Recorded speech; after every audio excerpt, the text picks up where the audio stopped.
ऐसे ताली बजा रहा है जैसे ऐसे ही चलेंगे अब लोग, स्वाद के लिए नहीं, साधना के लिए।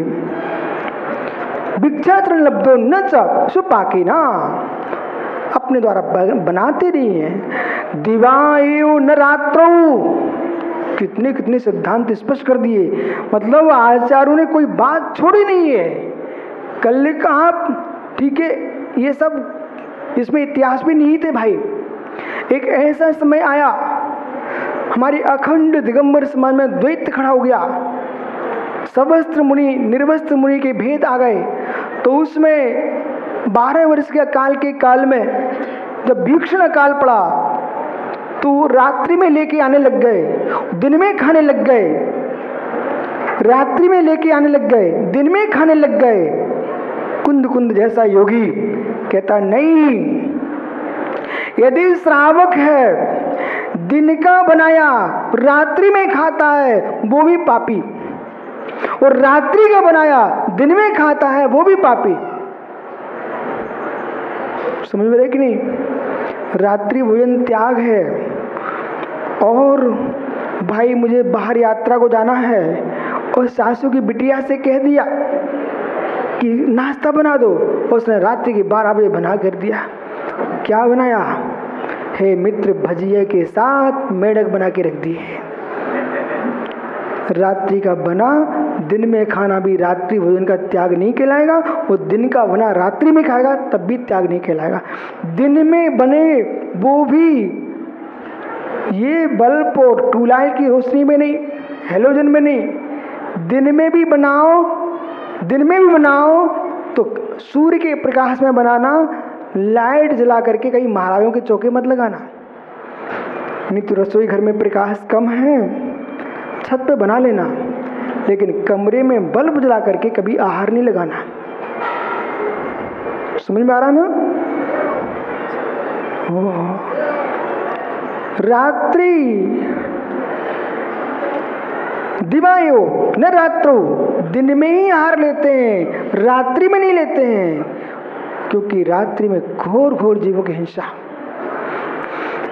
न रक्षसावेक्षम रसानपेक्षण होती, रस की अपेक्षा से युक्त होकर के आहार नहीं लेते हैं, जैसा प्राप्त हुआ वैसा ही ले लेते हैं। क्योंकि रस की इच्छा से आहार लेंगे तो गृद्धता बढ़ेगी और राग बढ़ेगा, जहाँ राग होगा नियम से बंद होगा। किंतु सरस विषो समचित्ता, चाहे सरस हो चाहे नीरस हो, समचित्ता समान भाव से लेके आ गए। कितने व्यक्ति सीधा साधा हो, भोजन के काल में तुम्हारा सीधापन समझ में आता है। आहार को जाते से मुरझाए मौन भी रखते हैं, ये बहुत गूढ़ विषय है। देखो भाई, भूखा पुरुष क्या नहीं बोल पड़ता, एक एक शब्द पकड़ना। और ये आप यहाँ उपदेश सुन रहे हो, ये सब आप अपनी बात को समझो। जब पेट खाली होता है तो घर में जरा भी आपके विपरीत भोजन मिल जाए तो थाली जमीन पर होती है कि आकाश में घूमती है।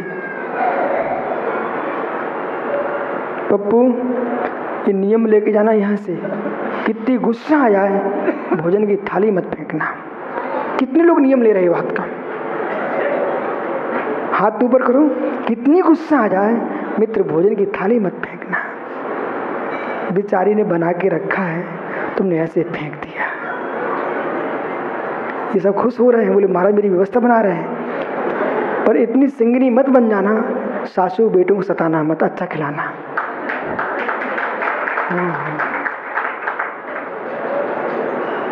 क्या कह रही है यहाँ पर? ये जीव मौन लेके आहार करना। बोले क्यों? ये मुनि मुद्रा न विद्यासागर के घर की है, न विराग सागर घर की है, न विशुद्ध सागर घर की है, न वर्धमान सागर घर की, न पुष्पदंत कोई के साधु घर की नहीं है। ये दिगंबर मुद्रा भगवान तीर्थंकर की मुद्रा है।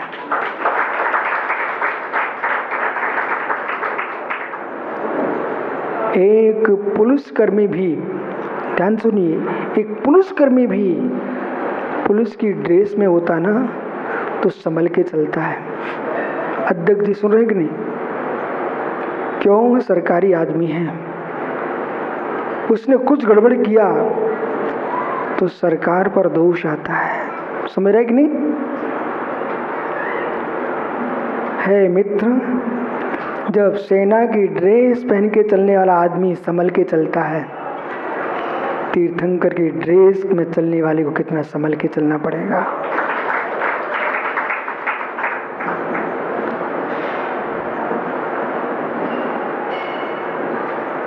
राज मुद्रा को प्राप्त पुरुष किसी घर में कटोरा में लेके भीख नहीं मांगता।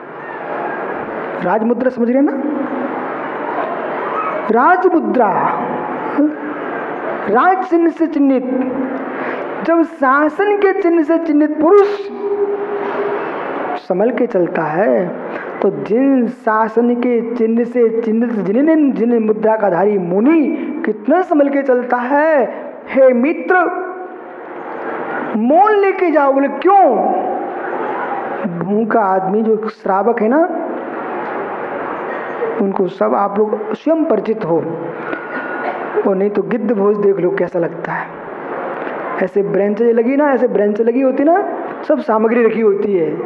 तो जैसे कि कोई गाय भैंस पशु मर जाए ना तो चील कुत्ते आदि जो प्राणी ना चारों तरफ से खींचते उसको चीर के खाते हैं, ऐसे ये बफर वाले ऐसे उठा के भागते हैं, वो चील जैसे।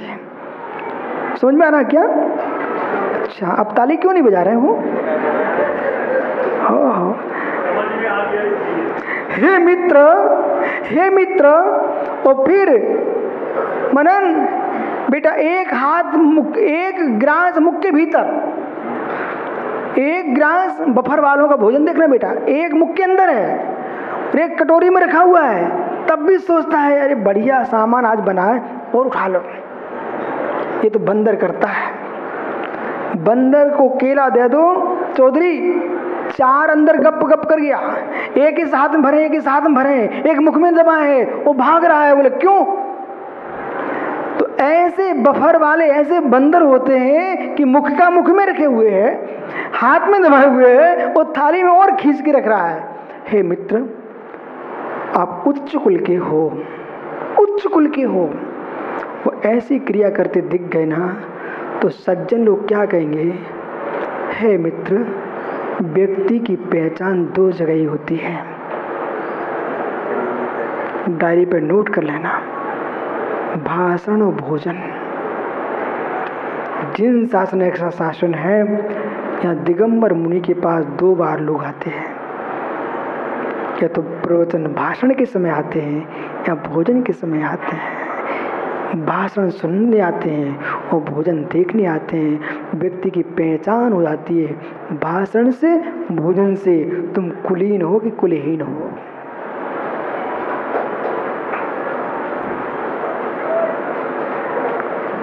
कुछ हो गया आप लोगों को? भाषण से, भोजन से मालूम चल जाता तुम कितने बड़े घर के लड़के हो। सुना ना मन?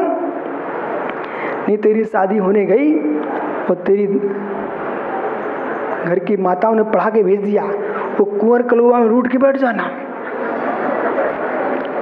ये घर का पहाड़े परिवार की नाक कटाने मत चला जाना बेटा।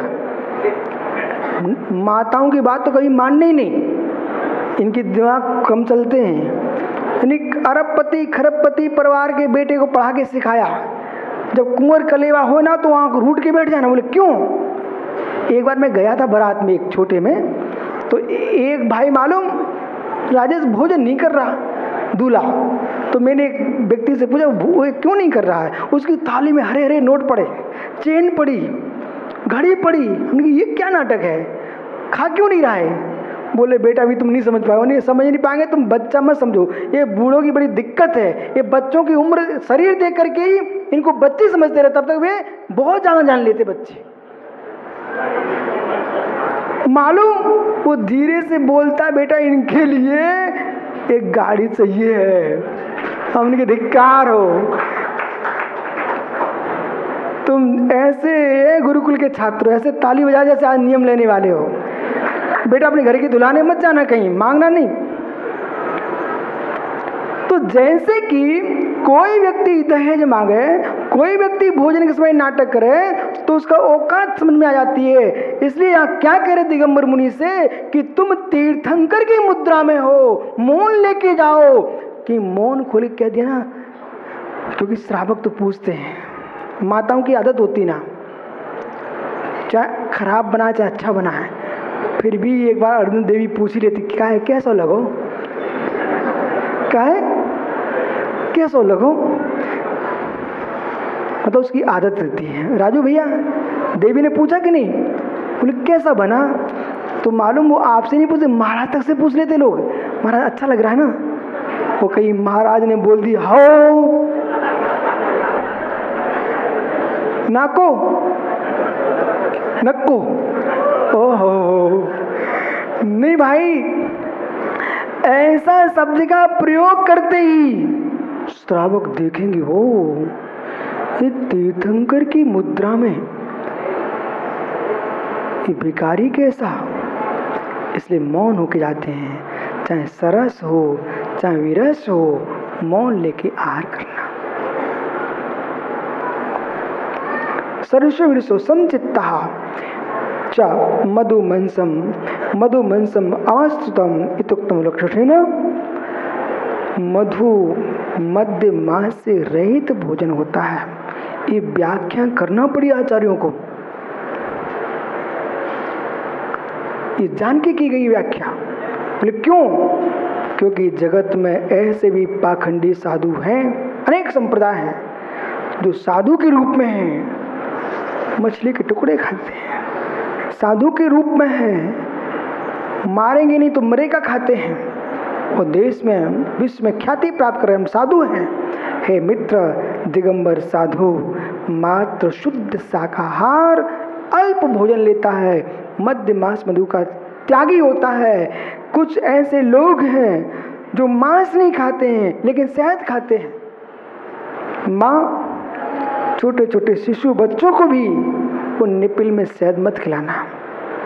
7 गांव जलने पर जो हिंसा होती है वो शहद की एक बूंद के सेवन करने पर वो हिंसा होती है। औषधि में भी आवश्यकता पड़ जाए तो चाशनी गुड़ की शक्कर की बना के प्रयोग कर लेना, लेकिन शहद का प्रयोग नहीं करना। इत उपलक्षण ने आचार शास्त्र कथित, ये तो उपलक्षण मात्र है।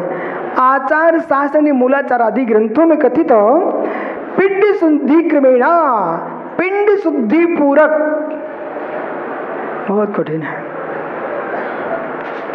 शुक्ल श्रावक के यहाँ हर होता है, जिनके यहाँ विधवा विवाह, विजाति विवाह इत्यादि जिनके हिंसक व्यापार होते हों, ऐसे लोग यहाँ निर्गंथों के आहार नहीं होते। इसलिए उन्होंने कह दिया पिंड शुद्धि। स्वयं विचार करना, अवक्त सेवन कर रहे हो, दान देने के परिणाम सबके होते हैं। मित्र, तुम्हारा मुख भी शुद्ध हो, मन भी शुद्ध हो, तन भी शुद्ध हो, ये धरती के देवता दिगंबर मुनि के हाथ पर ग्रास पवित्र भावों से रखना।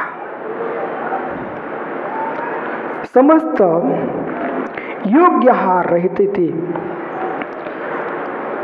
इससे संपूर्ण अयोग्य आहार का त्याग होता है, योग्य आहार ही लेते हैं। एतवतम की मुक्तम भवति, इससे क्या होता है? ये प्रश्न किया आपने, सारी व्याख्या की, इनसे होता है क्या है? एवं विशिष्ट विशेष युक्तम एवं आहार तपोधनानाम युक्ताहारा, इस विशेषता से विशिष्ट युक्त जो हमने कथन किया है उससे ही तपोधन का युक्त आहार होता है। किस्मत चेत कैसे चिदानंदिक लक्षण निश्चय प्राण रक्षण भूता, चिदानंदिक लक्षण निश्चय प्राण रक्षण भूता, रागादि विकल्पोपाधि रहिता, रागादि की विकल्पोपाधि से रहित, ये तो निश्चय नहीं न निश्चय न अहिंसा तत्साधक रूपा, निश्चय से। अहिंसा क्या है? राग आदि के भावों का अभाव होना ही निश्चय अहिंसा।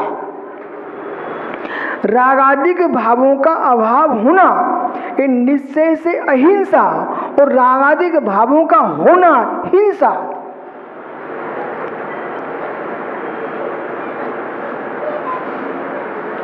क्या दिगंबर मुनि की दशा है।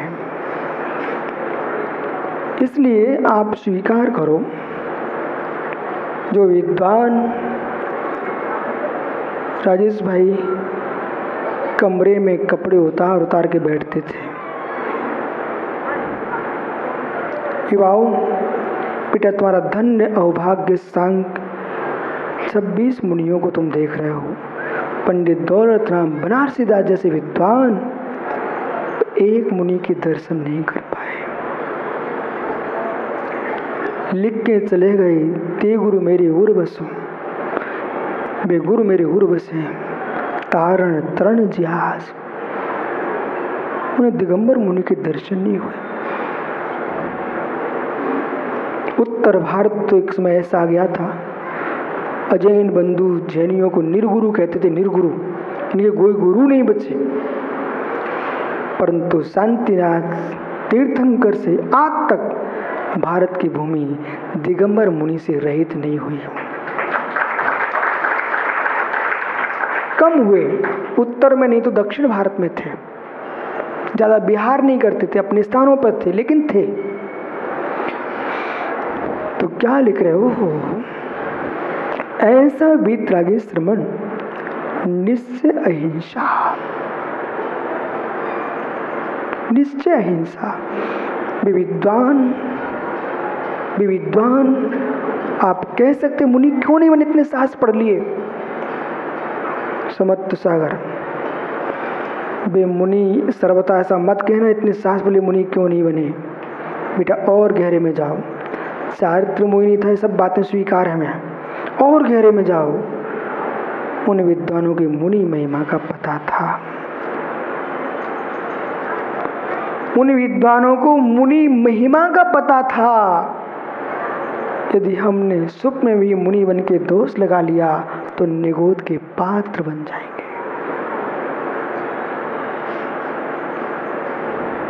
निगोद के पात्र, ये निर्दोष चर्या का उनको भान था, निर्गंत मुनि की महिमा का भान था। पर धन्य पंचम काल के वर्तमान के युवा, जिन्होंने युवा अवस्था में जीन्स टी शर्ट के युग में दिगंबरत्व को स्वीकार कर लिया हो, इससे वह क्या हो सकता है।